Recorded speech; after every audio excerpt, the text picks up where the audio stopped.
and we're also on Instagram Live, and you might notice that there's, a little bit of a cute little sheen to where we are. It's very exciting. And where do you see it, Blake? It's so crazy. This is the first time we've done this. Like, this is the first time I've been on this platform looking like this. Oh, really? I know. And it's like old habit. It's because, you know what? Blake is hip. Like, he is contributing.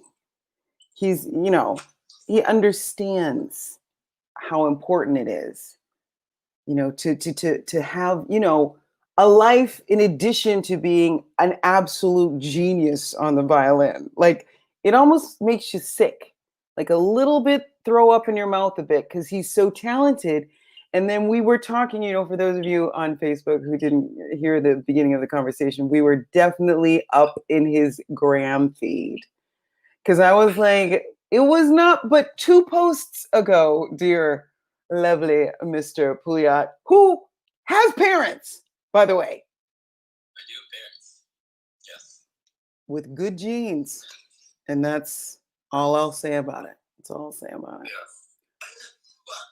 Well, it was the first month. We have a lot that we can focus on. We can focus on all of our existential problems and building the world to be a better place.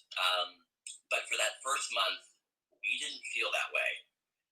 We had no idea what was happening. And so I locked myself in self-weight body exercises to see what I could accomplish and distract myself. It worked. And it worked. And the result is stunning. I'm not gonna lie. I can't recommend it enough. Well, thank you, Measha. It means a lot coming from Go you. to that okay. But what is it to be a Canadian living in Los Angeles, like a white Canadian, even in Los Angeles? Well, I think those can be kind of broken down in 2 very different ways, because I think as a Canadian in Los Angeles, I think automatically, especially with the way that politics have played out in America, a lot of liberal Americans have a completely different perspective on Canadians, and a lot of it is envy as well. But I think also that a lot of people don't also feel like, I don't know, I kind of like I'm part of it, but I'm not part of it. They also have a kind of expectation and understanding of what kind of Canadian politics is. Sure. And no, I get swept up in that. Yeah, I get swept up in that all the time, because I feel very aware of my Blackness in the United States in a way that I don't in Canada. And I know that because, we travel back and forth all the time. There's a different tenure to things. There's a different smell in the air. The stores are different. The brands are different. It is a different country. You go there knowing it's going to be different. And I think of my Blackness, and I was married to a white man for 20 years, right? Let's not forget, like, we were racialized, but I can't help that, and yet I don't want to live my life as a protest. No one gave us a hard time. It was not it would have been, and I'm going to say this, and it might be a little controversial, but it would have been more odd if I'd married a Black man, given how I was raised. Like, I would have had to find him, first of all. I would have, and he would have had to not be related. And I would have been like, okay, well, now you're a unicorn. But he was still like the Swiss exchange student. He was still like a unicorn from away, who spoke all the exotic, there were parts of me, I don't know, you were in Toronto, but, I knew that my parents raised me to dream large. Right. Like, they really would accept no less. You know, I don't know. What were your parents like as they raised you? I mean, you're still done getting raised at 25, but I'm telling you, you didn't move home. You didn't move home, so clearly you got something going on. That is the measure, in a way. Like I'm very close to my mother, but I did not move in. Not at all. I love my parents, but I love them from a distance, you know? So that's, like most of us do. But how was it growing up? Like, I always wonder how you all get made, like, Yeah. like how you get cooked. Like, is it an early, like you're there at 3 with the little strings, or like are you like asking for it in the womb? Like, yeah, right? Exactly. Exactly. My first word was violin. My heart was just going music. Stop. Get out. Get out. Get out. Exit left. That's too much. No, I think my parents did. I think they were really amazing in the fact that when it comes to music was in my house since I was a kid. I mean, my dad was a television producer, and did you know the Tommy Hunter show? Oh, okay. Listen, your mic has been disabled or muted on the guest Vimeo link. So have to fix that. I don't know. We're gonna get it. Is it working now? I mean, if you want good, I got a good. Am I still muting something? Because I muted the one on the computer. Technology.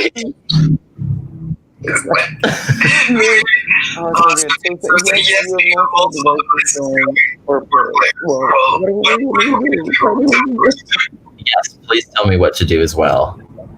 We hear you. Yes, but the solution is boop boop. I need like a boop boop. I wonder if I put in headphones. Ooh, Blakeovich. That's gonna be good, right? That's it. That's it. In the meantime, I'm going to tell you the story about how Blake and I met. Blake, I heard about him before I met him because we had a mutual friend named Dr. James Stewart. And Dr. Jim Stewart, you might recognize his name as the name on the side of all of your calculus books because he was the author of like something like 1 million editions of calculus books. And he wrote to me one day and said, Measha, I've never heard the 4 Laugh songs live. I'm dying. Would you sing them for me live? And I was like, well, the echo is from either your IG live or a YouTube video you may help. Like, what a rank amateur. It's just don't know what to do with her. I'm going to close everything I possibly can. Oh my goodness. Thank you so much. Matt is on the other end showing me the way. So I don't know. Maybe it's my QuickTime player. Is it mine that's doing double? No, I don't.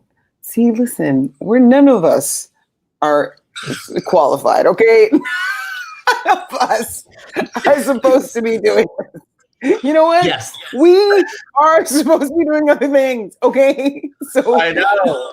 Exactly. Okay, so this is, yes, the double is on my end. Okay, so what do I do? Whoop, whoop, to Blake. Oh, tell me. Okay, yeah. Then he would have to, what? Blake, if you turn your phone volume down, you'll be okay. I have headphones in. Maybe it's like into their feed that it is. Oh, SP Design Build is giving us all the love. They're saying it's all good what they're hearing. People at home are hearing good things. I will continue that, James. Good. Yeah. Do you feel it? People are giving us thumbs up. I like it. If you are speaking through the IG Live, then mute the speakers on your laptop. Oh, that could be the silver bullet. That is the mute the speakers on your laptop is always a good thing. Okay. Do you love it? I think we love it, right? Okay. I think. I'm muting my laptop on Yeah. Vimeo. Yeah. And I hear you on my phone. It's perfect. Yeah, I hear you and you hear me. We hear each other. Do you hear me? Do you hear me anywhere? Do you hear me? Completely. Yeah. Yeah, never mind. Okay. How dare you? Maybe a bevy would help. Get out. Yeah, everybody should get their beverages. Everybody. You know, I want that. Vimeo. I'm talking on Instagram. But now what do I do? Whichever device your headset is not plugged into, the speakers need to be muted. Ooh, good tip. Whichever device your headset is not plugged into. Well, now I'm super echoing. Oh, it's worse. Okay. Whichever device your headset is not plugged into, so my computer, the speakers need to be muted. How do I do that? Right. How bad is it? Can we just move on? Can we just we're moving on? Is it really bad? Do you hate it? Are people leaving? Are the streets on fire? I feel like if we're thinking of the cure to racism versus a little bit of echo, we should maybe refocus. And I'm going to tell you the rest of the story about James Stewart because this man brought us together and we wouldn't be having this conversation if we hadn't met there. I mean, I think our souls would have found each other. But, right? And so he wrote me this email, and you're going to tell the story of what, how you came to know him. But like Dr. James Stewart, he writes me this email, and I've not heard the Strauss for Last Songs live. And I'm like, oh my goodness. So you're dying. So let's hear a little bit more about that. I feel like we should be at least having that conversation. And, he's like, I'm a calculus author, mathematician, this kind of thing. And I'm like, interesting. Cause I'm done. Never heard nor hide nor tail and nothing calculus related in my entire life. No, I was like, who are you? It wasn't until I went down into the library and I saw that rows of calculus books, all Dr. James Stewart, and I was like, I didn't even know there were that many calculus books in the universe, let alone in someone's basement, all written by him and improved. They were just the editions, just edition 1 through 1,572,86,000. In the end, when the cancer was taking him, he had come up with biocalculus, which was the mathematic equation for naturally occurring things in nature, processes and, a way of defining and mathematically calculating. If you tell me that brilliance, that kind of genius. And at one point we were sitting at the table, he wasn't really eating much, but I was scarfing down on sushi and we were just talking about life. And I was like, so he was telling me about this new science he had created. Okay. Right. As I'm sitting there with the creator of this, biocalculus. And I'm like, is it like you're Neo in the Matrix? You eventually just see you eventually, and he's like, yeah, it is like that. Yeah. And I'm like, damn it, man. I just, and so that's the guy that we were performing for. Yeah. So you whatted on the James Stewart. What was your story? Yeah. My interaction was that James Stewart, I won this, I won this award from the Canada Council, and they basically, it involved me touring with the National Youth Orchestra of Canada as a soloist with the orchestra, and when I played this concert, he heard me perform in Toronto at Turner Hall at the Royal Conservatory. And so I basically decided I just played and I met him at the concert. And then about a year later, we were doing a fundraiser at his as you mentioned, his amazing home, which he had turned into a concert hall. And basically, he really remembered my performance from the year before, and then mentioned to me that he, was saying I'm dying, and he doesn't have any kids, he doesn't have anybody, but he was an amateur violinist. Yeah. And he just saw something in me. He really, wanted to participate and asked if I would play with you at his wake that he wanted to be part of. Yeah. Incredible. And that's how we first met. I had no idea what I was in for, and he was just this beautiful, insanely generous person who had this aptitude for math and also music. And also, yeah, I know they always say that you are connected, and I always found it so astonishing how, just how personal. I mean, not that he's not he's really a normal person who is also a genius. Like, I just had so many questions for him, and he would just sit and I just let him talk. And he would just, it's just beautiful, honest, hungry, curious, all that, I mean, just, I loved him. Anyway, so that's Dr. James Stewart. And then after that, like, we're talking, I think like career catapulty kind of times for you, if I'm not mistaken. Like, things are really working, right? Like, you had a lot of things. Now, with this, in the stalling of our careers, like, we, have a career cancellation issue to deal with. Yes. We're both soloists. We're both, we're not teaching. I'm offering Patreon lessons. I'm just going to throw that in right there on my Patreon account. Like, but again, that's not something, just let's slip that right in there. It was like right in the chamber, like right. both cameras. I tell you. But do you need a, come on now. Is it camera technique or is it vocal technique? Okay, sorry. No, I tell you, it's been an interesting time because you've had to discover what other gifts you have, frankly. Yeah. Like, you have a gift clearly for lifting your own body weight. And tying bandanas. That's apparently it. I figured it. Oh, I've never done one before.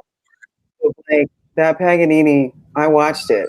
It's the latest. It's the latest in the air, and it was just hilarious.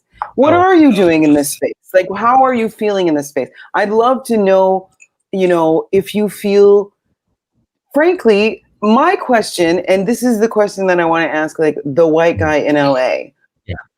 Canadian American, whatever. Like, do you feel threatened? Like, is it a state where you are, like, the way it gets painted? Sometimes I'm like, well, is everybody just on fire and like running down the streets? Is like tires like just coming, like chickens clucking and people? You just constant like kish kish. You think? Oh, do you see how they play us? Oh yeah, that's media for you. That's literally propaganda. Do you see how they want us to be like constantly on edge and trying to like, and I'm like, that cannot be true. I see a man in a bandana with an overgrown beard, and he is white, and I want to know what his current experience in LA is from a racial perspective. Well, from a racial perspective, I think that, it's hard really for me to completely capture what's happening in Los Angeles, because the truth is that I am not partaking in any of the protesting, because as a non-American, we've been advised that if you want to go, that you have to understand you're liable to be arrested, to be ticketed, to be charged. And if any of those demerits fall on me, I can immediately be deported. I will have my visa revoked. I can be forbidden from entering the country for 10 years. And in my head, you have to understand that if I want to be an ally, if I want to make a difference as a a figure who's a white person who has a platform, I need to be able to uphold this platform to make the greatest impact. Absolutely. So and by you are risking doing something like that, you are doing this. I mean, you are talking to me. We are having this conversation. You know, I'm not about, you know, I think that people cannot be shamed for finding a way to do something tangible within their own circle of gifts and responsibilities. It is judgmental to impose onto somebody's space what is possible for you, but might not be possible for someone else. Now, that does not excuse anyone from having to do something. Like if you can knit some socks, like, I don't know, I mean, sew some protest sweaters. I don't care. Like, people need to be doing something as a response, a tangible response. Like the food bank, I mean, the Artist Fund of Canada, which is, you know, our kind of situation. There's a lot of people in a lot of poverty plagued professions that have no recourse because there is no alternative. Like, we've been here to serve you, and in the separation of us from you, we are deemed redundant. And so there's no, you know, that's not racial. Like, that's COVID, you know, and in some respects, it has made us so empathetic to each other because how we are feeling in our privilege as classical solo musicians, you know, which is not the fabric from which every musician is cut. Nuh-uh. It is in terms of the life, you know, and that doesn't mean we have money to burn because I am broke. Yeah, exactly. But I feel you. But I didn't have to come up like my blues, rock, jazz colleagues at all, right? And you know what I'm saying, and that's is code for Black people. You know, I just wasn't traveling in a lot of those circles where I would be subjected, you know, and it was by design. I mean, my father did not want that for me. He did not want that life for me. And that is a good parent who doesn't want that for their child. No parent wants that for their child. You know, no parent desires that. And it's an unfortunate reality, but I think another fortunate reality is me. You know, and I won't, you know, and a lot of times I do end up saying, you know, I feel as though I'm sometimes being asked to apologize for the fact that I have not had any, you know, it's like survivor's guilt, you know, and I have turned the corner on that because I know that I'm supposed to be representing the norm. You know? Well, yes, I mean, well, that's one of the things that kind of I wanted to continue from your conversation about, like, what it's like. Oh, that's great. I love it. I have that shine.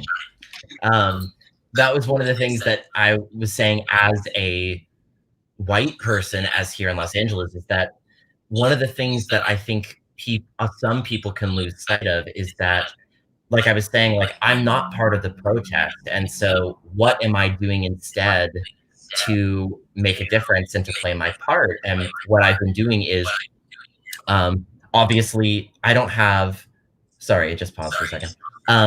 I don't have a ton of money to burn, but I'm still privileged that I can live here. I have a roof over my head. I have food. And so spending some money on donations to people, giving people who are protesting, who need money, who need water, who need food, who need bailouts, supporting to important causes, that is something that I can participate, and I have been. And like you said before, a tangible difference. It just so happens that in Echo Park, I live in the apartment building. My apartment is directly above a coffee shop, which is the only establishment owned by an African-American person in the neighborhood. And so, And so it has been lined up all week with people, like just dozens and dozens of people supporting the business. And they're so overwhelmed. So what I've been doing is getting the milk and helping out with, with the coffee shop if they need help.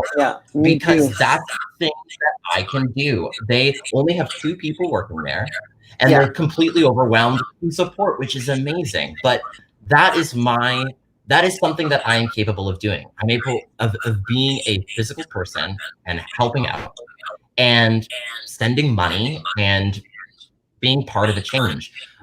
I don't have to advertise that. I don't want to advertise that because I know for me, I'm making a real difference by doing something. I'm not virtue signaling. I'm not asking for you to praise me for it. It's just the right thing to do.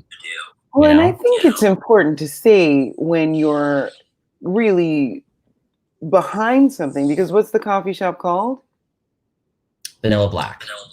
Vanilla Black. I mean, it's giving them what they deserve, what they worked hard. It's, you know, it's using our platform to say, Vanilla Black, we wish you well. We hope that your prosperity will spread to other businesses, and then onward and onward, and that prosperity leads into a wildfire economy for the rebuilding that we so desperately need. And if it's built on the rock of people giving of their time freely and then spreading that word, somebody else who wouldn't be so fierce in their empathy or fearless in their compassion might think that carrying the milk would be overstepping. But in these times, you have to be aggressive in your kindness, because people need to trust that you really are for them, right? You have to say it more than once. Don't just go there and expect that they're going to accept your forgiveness the first time.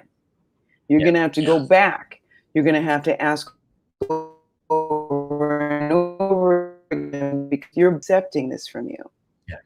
And that's why it's important to persevere. It's very important to persevere. 100%. That's very cool. It is cool. I love it. I'm so happy to be doing my part and being part of a cause that I firmly believe in. And I think that's what makes the difference, you know? I agree, because you can be proactive. Like, it doesn't have to be, guilt is important, but it's useless ultimately. You know, what you actually need is repentance. You know, you need the actual thing that makes you get up off the ground and walk in a completely new direction. We don't need tears. The Black community doesn't need tears. We need people who will go carry the milk for the business that shouldn't have to hire an extra worker because they can't afford it. So they need the labor to get them over the edge so that they can be in a position to help people. And that's going to be the building blocks of our economy, is people volunteering, people giving their sweat equity, people giving of their time and their expertise, because we can't pay for anything. I can't pay for anything.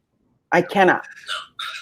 Like, I have deferred the mortgage. I have, like, the Bell Canada, like, you can't even believe how Bell Canada, like, it's $3,000, Blake. It's blood from a stone, blood from a stone. It's, and it's charges. Check out the irony of this. Check out the irony of this. So I live remotely. I have Wi-Fi that I pay for monthly. And I go out to my Wi-Fi, and my Wi-Fi doesn't work. It's not even receiving a signal. I'm still paying for it, right? I'm still paying for it. So therefore, because I'm building my business, because my business at this point has gone online, and I have to be able to service what people are, you know, paying me not a lot for, but it's still content, and I will be producing it anyway, okay? But I have to be able to produce that so that I can buy groceries, okay? So I have to use my data from my phone, which is provided by the same company that is making me pay for the Wi-Fi that doesn't work, which is the same company that is now asking me for close to $3,000. Bell, that's... Yeah, thank you. Yeah, I can't. Defund Bell and the police. Defund Bell. That is just criminal. I'm just, you know what I mean? It's criminal. And I know that you can get unlimited data in the northern district of Uganda in Patong for like 95 cents. I've been there. Unlimited data. So it's possible. It is possible. It is. It's ridiculous. I know. Okay. It's so. just, yes. But it is what it is. But no, so tell me this. When you decide you're going to pick up the violin after how long? I don't even want to tell you. No, I mean, I've been playing. I took before about. Before you answer that question, let's talk about why that question is so hard to answer. Now, the string philosophy. You need to understand that string players are incredibly. They start early. They start very early. There's a conditioning to the classical string player. There's a psychology to the classical string player. I would like for you to describe the psychology of the classical and keep it nice and general. I would say that for the classical string player, we have not only white guilt, but non-practice guilt. And they coexist with this thought that at all times, you have to understand that you have to be repenting. If you're not working, you're not doing it right. And this is so interesting because it is so true. They really cannot admit. And he is like grown.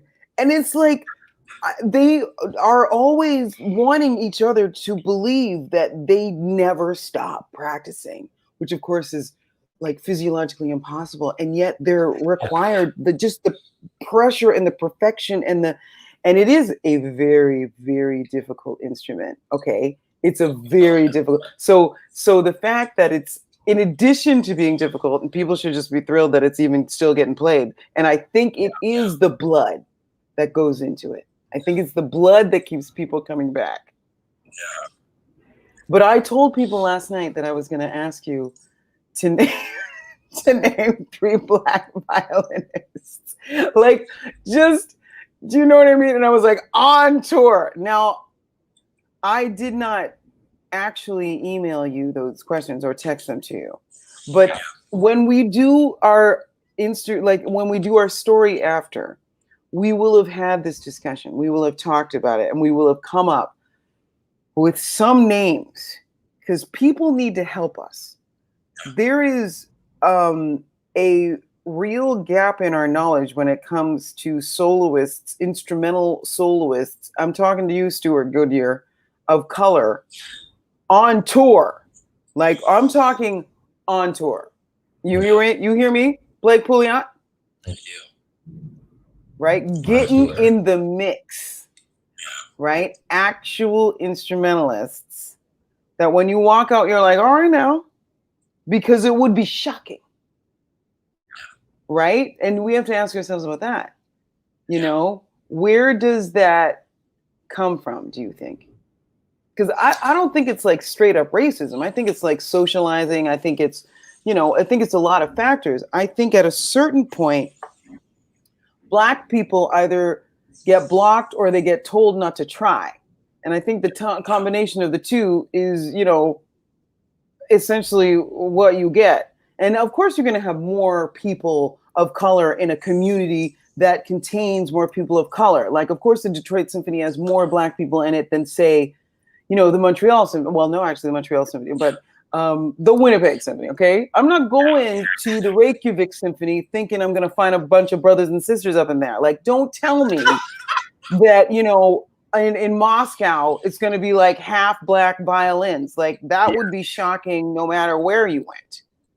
You know what I mean? Like, I just have to keep it real. I don't see a lot of people who look like me in my workplace, but I never went there looking for that.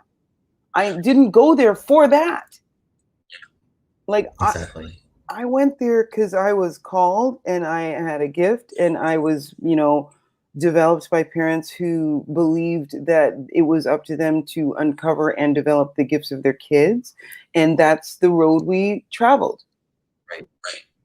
And whatever, came our way, at some point you have to talk about Jesus. Like at some point you have to talk about a higher calling, a sense of service.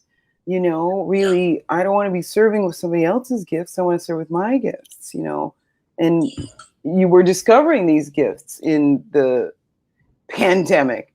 We're also discovering the gifts in the wake of, all of this racial violence. People are figuring out that they won't take it, that it is unacceptable. I watched a video today by a Ottawa rapper named Nico. And no, is that right? Jay, write to me if you're watching and tell me if I'm saying that right. And I was listening to him rap about just this senseless brutality and this, when will this ever end, and what the blood of Black men in the streets and the corruption of the police, and it was just like on this litany. It was just so like, it was so brutal and so frustrated, and it was from 2016. Yeah, exactly. Like, this isn't new.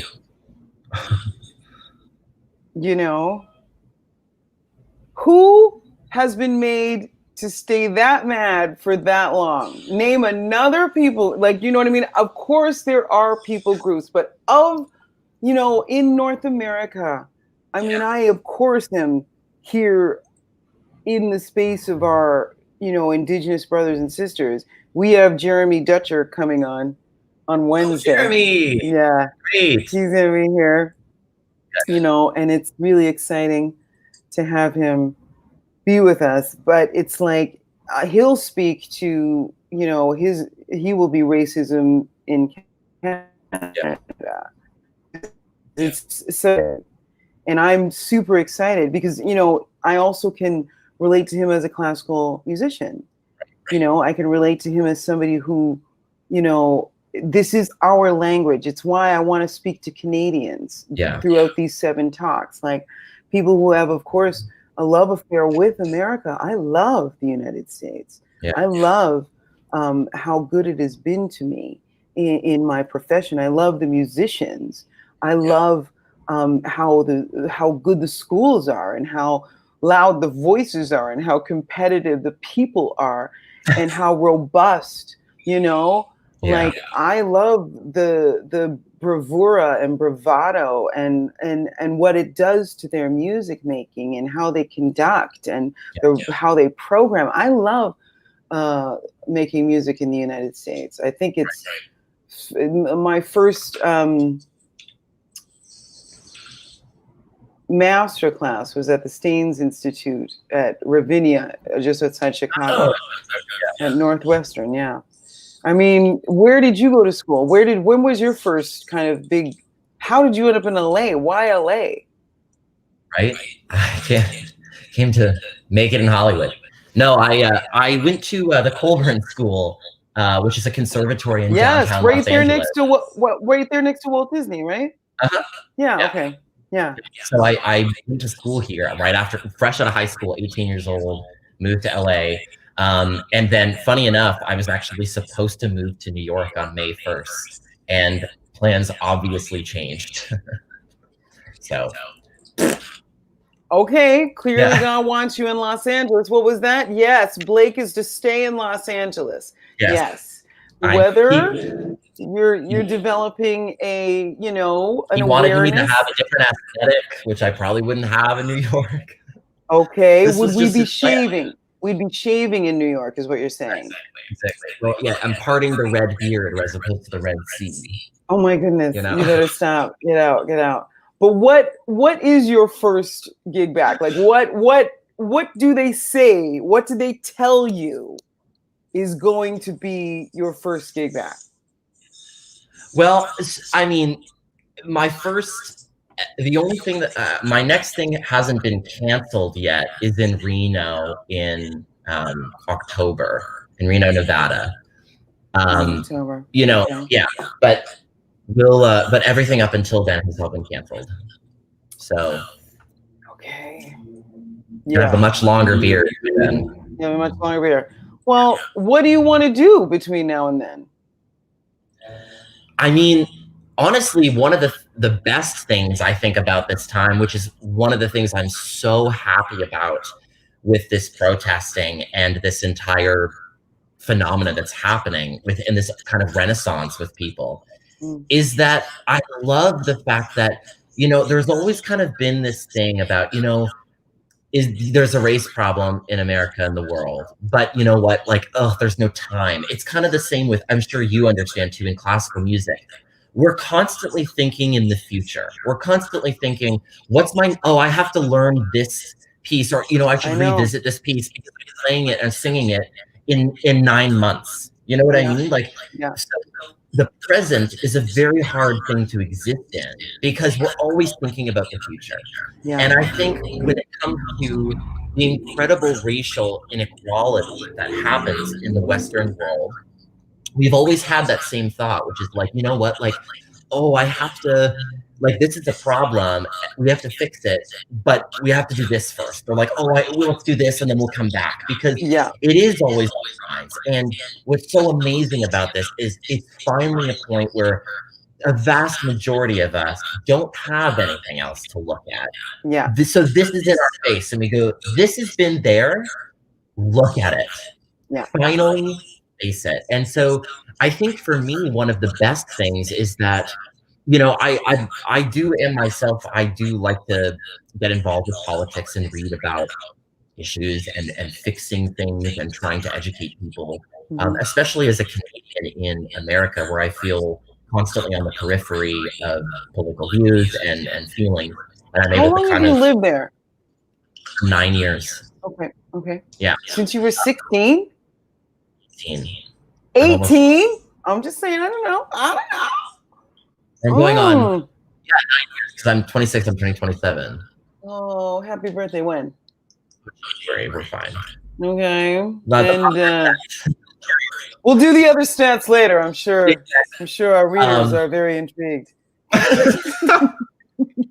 Yeah, well, that's one thing else for the readers. I'm also going to be focusing on more body weight exercises, so we'll plan for more. Oh, I'm in. No, I mean, I like, because it's not me. That's why I like that. I feel like I'm exercising my mind. Like, it's like my mind is with you. I don't have to do it. I feel like there's like my fascia is more absorbing it into like my own not having to do itness. Yeah, well, you not having to do it works. This only works when I have to do a lot. You see, you're lucky that yours just, you're just beautiful. Mine is a strategic plan, you know? Now, does this plan, like mine, end in like a 12-course tasting meal? Because that's usually how my plans end. Pretty much. Eventually, it's gonna be a 14. Yeah. Oh, we're getting dessert now. Oh, we think we've earned dessert now. Okay. Getting an aperitif. We're getting the whole shebang. That's true. We're even gonna get it parked for us. Like we're not even gonna walk. We're like, and then we get in. Yeah. I'll be in a wheelbarrow and just push me out there. Well, listen, Blake, I feel as though we've probably graduated to one of those things that is carried by muscular men, you know, where they carry them. Like, I mean, I could also be with muscular women. I mean, we're equal opportunity. I'm just saying, as long as there's a silk bed, you know, where you have those rails, right? And then, because it doesn't have to be a wheelbarrow. I mean, I'm a lady. Yeah, I'm not. So the wheelbarrow is fine for you. We'll get you. We'll get you the wheelbarrow nice, for Blake. Just throw me in the back. Don't even worry about me. I'm good. You know what I mean? In fact, let Blake carry me. Let him just carry me. You know what? I'll add that to the workout. Boom. I'm fine with that. That sounds great. That sounds fun. We get to hang out. I'm down. This is my favorite. R.C. Vogue says, "Oh wow, my brain can't think of 12 things." Because I'm like, oh, R.C. Vogue, We got you, girl or boy. Oh, girl. Yeah, I see you, girl. Come to dinner with me and Measha. We'll show you 12. Believe me. I have literally sat at restaurants with a book because my favorite dinner is Dinner for One, which is super COVID friendly, right? So it's amazing. So I'll sit there, Dinner for One, favorite date. I'm a best date ever. And she's sparkling conversationalist. She knows how to listen. She's amazing. And so when I go for dinner with myself, I will sit there. And if it's good, if I know it's good, because we don't get a lot of time. We don't. Right. And so let's say you have this beautiful spot where they've scheduled you a rehearsal in the morning before, followed by the dress, but you don't have to come back until the next day concert time. That's good agenting, okay? If you have an agent who will do that for you, don't leave that agent. But if you have an agent who puts your dress rehearsals on the day of your performance, I mean, especially as a singer, I don't know what instrumentalists think, but I think energy is energy. Yeah. Right? Like, just come on. You can't do that. I love it. I was going to say the best thing is that the difference between instruments is you are your instrument. So having that together is actually, that makes a difference. Whereas I would put the same metaphor about the wheelbarrow, because I'm still, just throw it in, just throw me in there, whatever day, whatever time, I'll figure it out. It's all good. I hear you. But I'll tell you though, they'll really work you hard. You really have to advocate for yourself. Like at a certain point, you might have a little bit of clout, but if you keep accepting, less and less, it's like as we rebuild as independent artists, and everybody knows that they've been throwing peanuts at us to do the same things that we would be doing live for them. And so they're getting this content that is really valuable. And if we come back into the market undervaluing ourselves and our bills cost the same, we're only going to be doing ourselves. We're just going to be, it's like when people elect someone who works against their own self-interests. Let's not do that. Let's not. I think it's beautiful, and I think that perfectly ties into kind of everything we're talking about, which is that this is you doing the last word, because we've got 3 minutes left, so we get a little banter back and forth, but ultimately we're winding up, people. We're winding up. Get ready to let the tears flow. This is almost over. Yes. Get ready to cry. No, it's true though. I mean, this really is.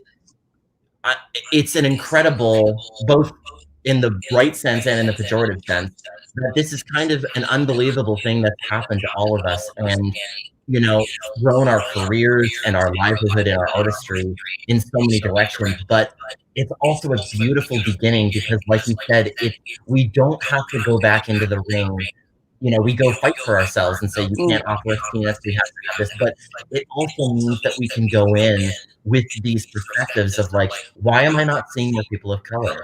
Where is this happening? We can ask these questions now, because we have a clean slate. And that is, everyone has to have that mentality and understand that this is okay now. We're allowed to ask these questions. We're allowed to ask these questions. We're allowed to create the work environment that we want to leave behind for our kids.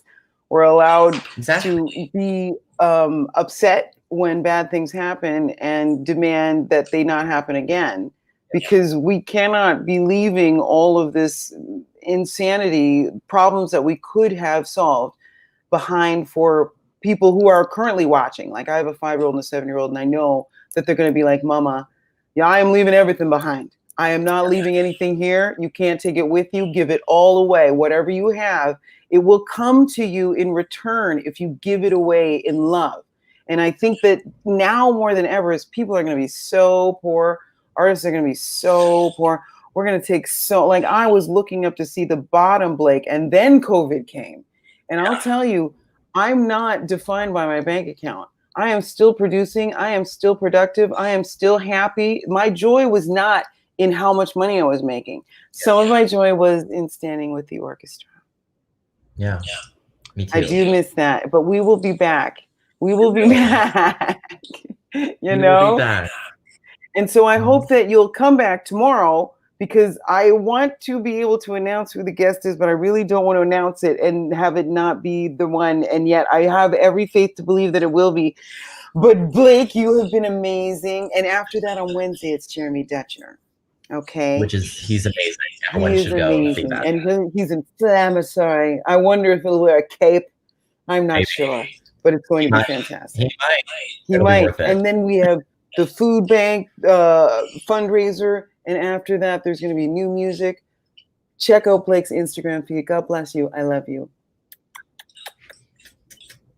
Now that was us away on Instagram. That was clean sweep. I've now figured out that we stay on this until I can't hear you now. Now you have to unmute you there, because we'll give you a proper send off here.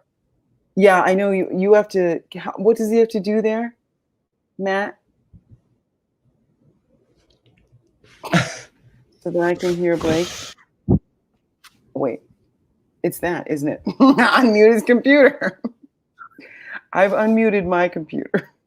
Have you unmuted your computer? You may just need to. I can't unmute the computer. Like, unmute. Oh, can I say again that we're good at other things? Wait, you hear me? I hear you now. You hear me too. You can hear me, and I can hear you. Yeah. I can't hear you. Oh, he can't hear you. He can't, but you, am I muting something on this end? No. So Blake can't hear me. Oh dear. I can hear Blake. So is it in the... Okay. We've managed. What's going on? We can't hear me. I'm going to type you a question, Blake, because I'm going to be like, Blake, this is me typing you a question.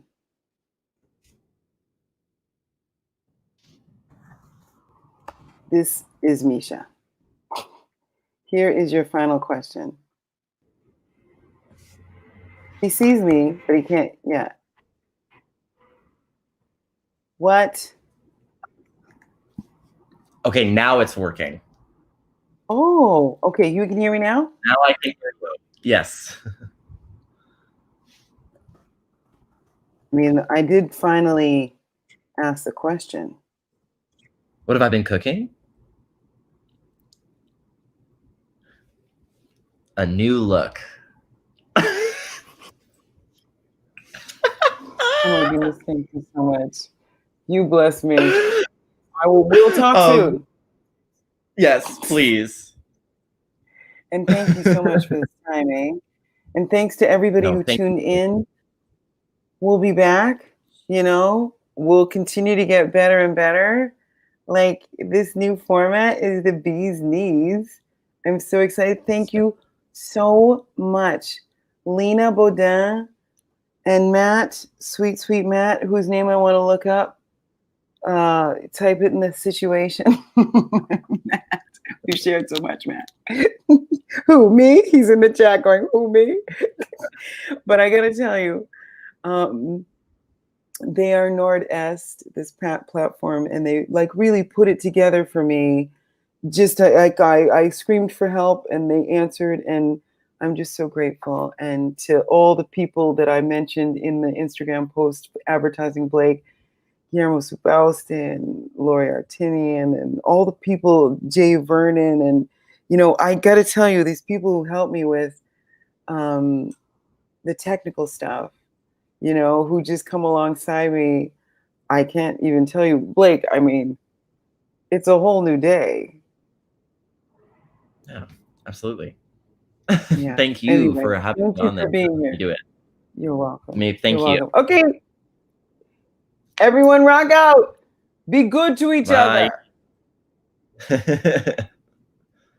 I'm going leave. I'm pressing leave.